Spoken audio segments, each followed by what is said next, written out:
Kumusta kayo mga kapakitpok? Ako si Silas. At tatalakayin natin ngayong araw ang katotohanan sa likod ng totoong pangyayari ng eksorsismo ni Clarita Villanueva. Narinig mo na ba ang pangalang Clarita Villanueva? Sino nga ba siya at ano ang mga kakaibang kwentong nakadikit sa kanyang pagkatao? Si Clarita Villanueva ay ipinanganak noong 1935 sa Bacolod City, Negros Occidental. Siya ay bunso sa 4 na magkakapatid at siya rin ang nag-iisang babae sa kanila. Siya ay lumaking mahirap kasama ang kanyang ina na solong bumubuhay sa kanilang magkakapatid sa pamamagitan ng panghuhula at pagiging isang espiritista. Pagkatapos lamang ng World War II, sa hindi malamang dahilan ay bigla na lamang sumakabilang buhay ang kanyang ina. Kaya naman sa edad pa lamang na 12 anyos, maituturing ng ulilang lubos si Clarita. Lalo pa at maging ang kanyang mga kapatid ay inabandona na rin siya. Dahil doon ay nagdesisyon si Clarita na magpunta sa Maynila upang hanapin ang kanyang ama. Bagamat wala siyang ni anumang nalalaman tungkol dito. Hindi naman akalain ni Clarita na hindi pala magiging ganun kadali ang kanyang pagdadaan ng hirap sa tila nakakalulang mundo sa syudad. Lalo pat wala rin siyang pinag-aralan at tanging sarili lamang ang kanyang inaasahan. Napilitan na lamang siyang ipagpaliban muna ang paghahanap sa kanyang ama upang makayanan niyang suportahan ang sarili sa pamamagitan ng pagtatrabaho bilang isang kasambahay. Bukod doon, ay pinasok din niya ang pagiging isang club dancer upang kumita ng ekstra para sa kanyang sarili. Hanggang sa makilala siya ng isang lalaki na noon ay kasama niyang tumakas. Hindi naman nagtagal ang relasyon ni Clarita sa nasabing lalaki. Dahil kalaunan ay napag-alaman niyang may asawa na pala ito. Muli ay naging palaboy si Clarita hanggang sa napagdesisyonan niyang gamitin ang sariling katawan kapalit ng maliit na halaga ng salapi para lamang mabuhay. Isang araw noong 1953, isang opisyal ng pulisya na nakisibilyan ang sinasabing inalok daw ni Clarita ng kanyang serbisyo kapalit ng pera. Ngunit imbes ay inaresto siya nito sa kasong vagrancy o pagiging palaboy na ng mga panahong yun ay tinuturing pang isang criminal offense sa Pilipinas.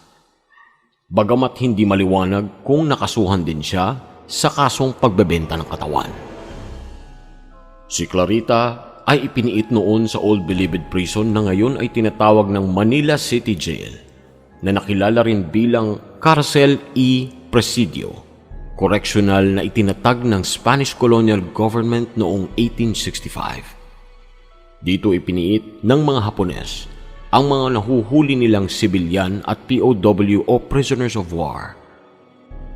2 araw matapos umanong dumating si Clarita sa piitang yon, sinasabing narinig daw siyang sumisigaw.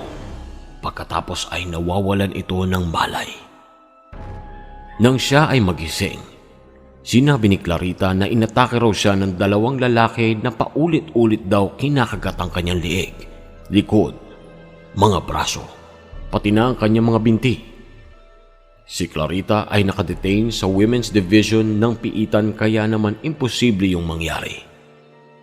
Wala rin naman mga jail guards na naroon sa lugar na mangyari ang di umano'y pag-atake kay Clarita at ang tanging mga kasama lamang niya ay mga kapwa niya cellmates na pawang mga kababaihan lamang din naman.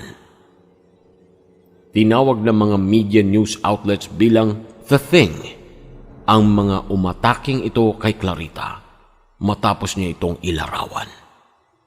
Ayon sa kanya, ang isa ay maliit na nilalang lamang na mayroong 2 hanggang 3 talampakan ng taas na may maputing buhok at mahabang bigote. Ang isa naman ay malaki, may 2 matutulis na pangil na nababalutan ng maitim at kulot na buhok sa ulo nito, sa dibdib, pati na rin sa mga braso, na pareho lamang akma sa dalawang entity ayon sa Filipino folklore, ang duwende at ang kapre.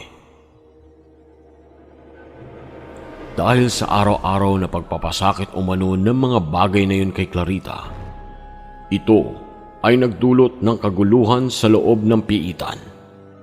Sa mga yugtong ito, si Clarita ay regular na kinukumbulsyon at walang humpay na umiiyak na lamang dahil sa matinding paghihirap. Kung minsan pa ay bigla na lamang daw siyang nawawala ng ulirat. Pagkatapos ay biglang magiging marahas na parang makikipaglaban sa mga nilalang na siya lamang ang nakakakita. Ayon sa mga saksi at mga bilanggo na tumutulong sa kanya tuwing mangyayari ito, nagsisimulang lumitaw sa kanyang katawan ang mga marka ng kagat ng humanoid na imposibleng magawa niya sa kanyang sarili. Sa buong panahong iyon, sinasabing nagpakita raw ng mga kakaibang pag-uugali si Clarita. Ayon sa kanyang mga kasama sa selda, uminom siya sa isang basong walang laman nang tumanggi silang bigyan siya ng tubig. Naging kakaiba rin ang reaksyon niya sa mga relihiyosong imahen at tinangka niya pang basagin ang isang banal na estatwa na nakadisplay noon sa dingding ng kanyang selda. Tatawa siya na parang kinikiliti at sisigaw. Napapatayin siya ng bagay na yun. 18 ng Mayo taong 1953, dinala si Clarita sa morgue ng lungsod para sa isang psychological evaluation sa harap ng maraming mga reporter, medical professionals, mga karaniwang osisero, at mga politiko. At tulad ng inaasahan ay nagwala na naman si Clarita habang sinasabing kinagat na naman siya ng mga bagay na yun. Habang hinahawakan siya ng alkalde, nasaksihan mismo nito ang tila mga marka ng ngipin ng tao sa leeg at tinuturo ni Clarita. Bukod pa ron, nang sabihan nila si Clarita na iguhit ang mga nilalang na kanyang nakikita ay bigla na lamang daw lumipad ang hawak nitong lapis. Na animo, kinuha yun ng isang hindi nakikitang puwersa. Idinagklara mismo ng Chief Medical Examiner na si Dr. Mariano Lara na si Clarita ay nasa tamang pag-iisip. Ipinasuri din siya sa iba pang mga doktor, propesor at iba pang mga espesyalista at nagbigay naman ang mga ito ng iba't ibang teorya at diagnosis tungkol sa kaso ng dalaga. Pagkatapos noon, sinubukan nilang muling ipaguhit sa kanya ang nasabing mga nilalang, ngunit sa halip ay kinain niya ang papel na ibinigay sa kanya pagkatapos ay nginuya niya ang lapis. Dahil hindi sila magkasundo sa iisang diagnosis kay Clarita, nanatili siyang untreated at tila subject of curiosity para sa iba't ibang scientific studies sa loob ng ilang panahon. Humingi na rin ng tulong ang alkalde ng Maynila sa nooy direktor ng University of Santo Tomas at Arsobispo ng Maynila at humiling ng isang eksorsismo. Ngunit nang atasan nila ang Catholic Prison Chaplain na si Father Benito Vargas na obserbahan si Clarita, ay wala rin itong naibigay na hatol sa kaso ng dalaga. Pinaniniwala ang isang mangkukulam si Clarita. 2 araw bago ang kanyang psychological evaluation, isang doktor na nagngangalang Manuel Ramos ang dumating upang interbyuhin siya. Pinasok si Clarita sa loob ng kanyang selda sa supervision ng punong warden na si Captain Antonio Ganibi.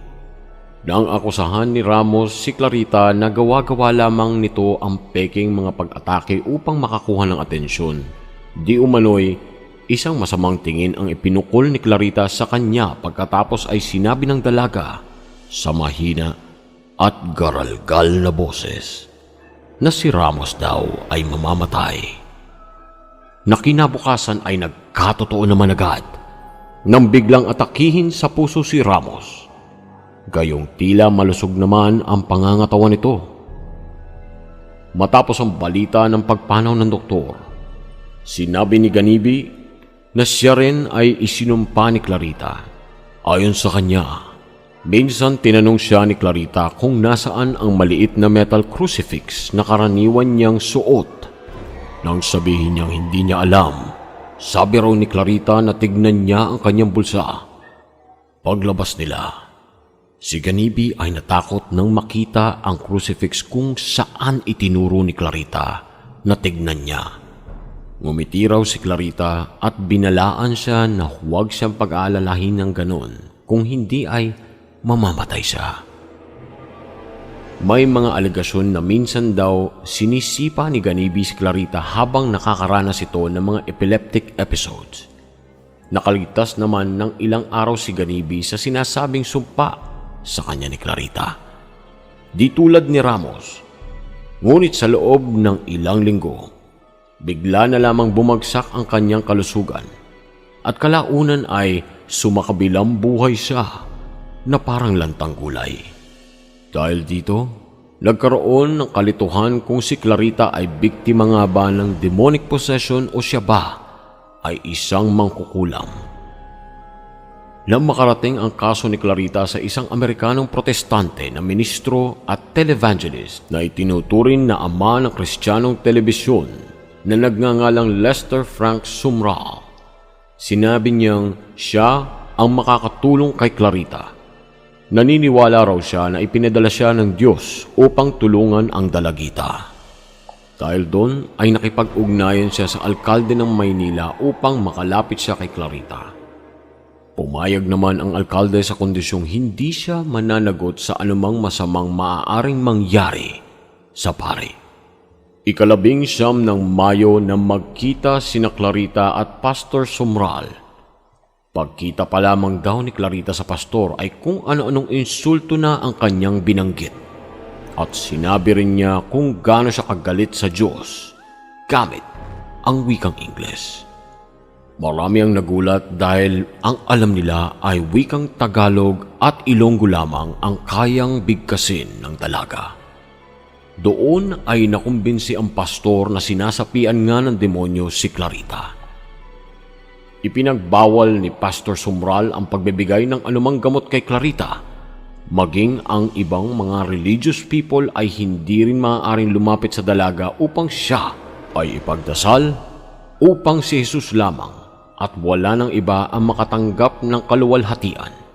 Hindi rin sana siya papayag na may mga reporters na aali-aligid kapag nagsagawa na siya ng eksorsismo, ngunit kalaunan ay nakumbinsi rin siya ng mga ito. Sa tulong ng 2 pang ministrong Methodist, inihanda na ni Pastor Sumrall ang sarili para sa espiritual na laban sa hinaharap. Nagpapalit-palit sila sa pag-awit ng mga sagradong kanta at pag-uutos sa mga devil na lisanin ng katawan ng dalagita. Sa pangalan ni Kristo, habang si Clarita naman ay tila nagpapapalit-palit ng ugali mula sa pagiging maamong tupa at pagiging bayolente. Habang nangyayari ito, muling lumitaw ang mga sariwang dental impression sa kanyang laman. Noong unay, inakala nilang tapos na ang lahat nang sabihin ni Clarita na ang mga dark entities ay lumabas sa bintana ng selda. Ngunit bigla silang nagbalik at di umano'y nagsalita sa pamamagitan ni Clarita. Sinabi raw ng mga demonyong ito na may karapatan silang tumira sa katawan ni Clarita dahil isa siyang maruming babae. Ilang beses na naglabas-masok sa katawan ni Clarita ang mga nilalang nito sa loob ng 3 araw ng pag-eeksorsismo. Sa huling gabi ng pag-eeksorsismo, sinasabing si Clarita ay tila payapa na raw at sumama pa sa panalangin ng pastor. Tinuruan din ng pastor ang dalaga na dapat niyang labanan ang kanilang pag-atake. Pagkatapos ito, binigyan na siya ng pagkain at pinayagang magpahinga. Sa pagbabalik ni Clarita sa kanyang selda, humingi siya sa isang gwardya ng kutsilyo upang pamutol daw ng kanyang kuko. Ngunit dahil pinagbabawal yun ay nag-alok na lamang ang gwardya at sinabing tutulungan na lamang niyang gupitin ang mga kuko ni Clarita. Bigla na lang sumigaw si Clarita at sinabing nakikita niya ang nilalang na yon na nakatayo sa likuran ng lalaki. Maya-maya pa, ay animo nakipagbuno na naman si Clarita sa hindi nakikitang kalaban. Dahil doon ay pinaalala ng gwardya kay Clarita ang payo ng pastor. Ginawa naman niyon ni Clarita hanggang sa bigla siyang mawalan ng malay.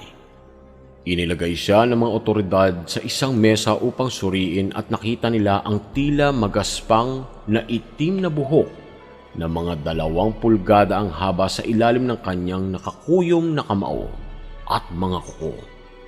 Si Dr. Lara, na noon ay may pag-aalinlangan na sa medical condition ni Clarita, ay kumuha ng sample ng nasabing buhok at nilagay yun sa ilalim ng microscope, kung saan napag-alaman nitong iyon ay hindi galing sa tao.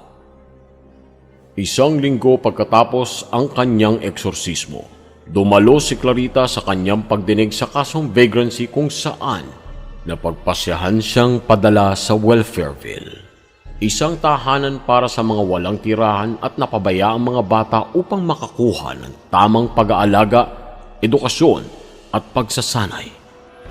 Sa kanyang pananatili roon, sinasabing sa wakas ay naramdaman din ni Clarita kung papaano ang mamuhay ng normal na tila ipinagkait sa kanya ng tadhana noon. Sinabi niya na ang mga demonyo raw ay tuluyan ng umalis sa wakas at hindi na bumalik pa. Sana ay nagustuhan nyo ang ating dokumentaryo ngayong gabi. Maraming salamat mga kapakitbo.